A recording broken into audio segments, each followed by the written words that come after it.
For those who don't know, offensive coordinator and mastermind behind Kansas City Chiefs' recent dynasty, Eric Bieniemy, my frat brother, Rue, is now the offensive coordinator for the Washington football team, my beloved team. And apparently there's been a big brouhaha because players came to the head coach and were saying he's being too tough on them and he's got too much energy during the training camps.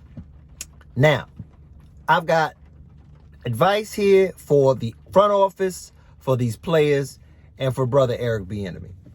Front office, let me say this. I've watched my beloved Washington football team go through about at least 20 seasons of hell. Outside of the 1 year with RG3 and the other year where Heineke went to the playoffs and lost against Tom Brady, we've done nothing. You have an offensive coordinator in the building that has 2 Super Bowl rings on his finger in the last 5 years. Give that man an opportunity to turn around the culture, which was totally destroyed by the previous owner. You got a new owner. It's a new slate. Let's start with that. To the players. Yo, this is football.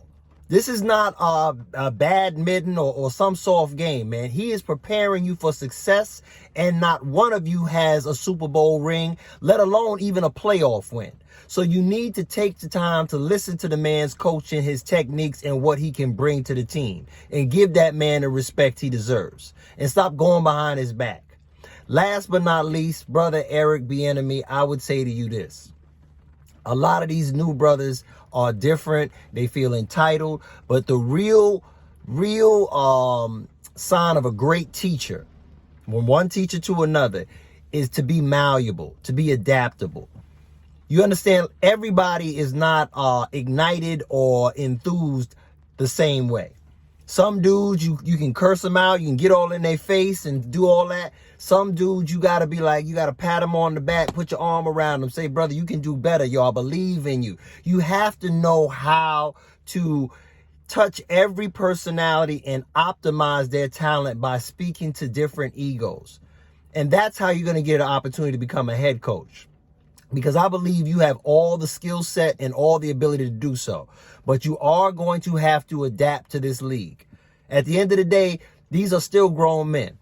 And a lot of men out here ain't going to let you cuss at them and fuss at them and do all kind of crazy stuff and let it slide. They are gonna push back on that. This ain't the 80s and 90s where people just got in line.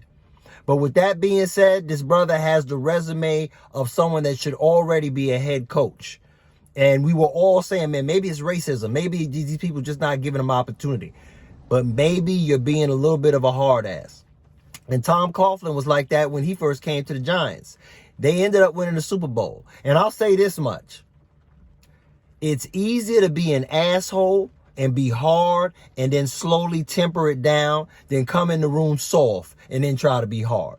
So I respect what Brother EB is doing. And he has the resume and the status to do it. So give him this opportunity. And last but not least, man, I did not like the way Ron Rivera tried to throw him under the bus and then back his words up. You said what you said. And I'm glad you apologized, but still in all, you wasn't no help. And I think you threatened by him because he's got rings already and you've been a head coach forever and you don't got one to show for it. But with that being said, Brother EB, continued greatness. I hope you can turn around for my squad, and I hope you eventually, whether it's here or somewhere else, get an opportunity to be a head coach because you've earned it, you deserve it, and you are capable.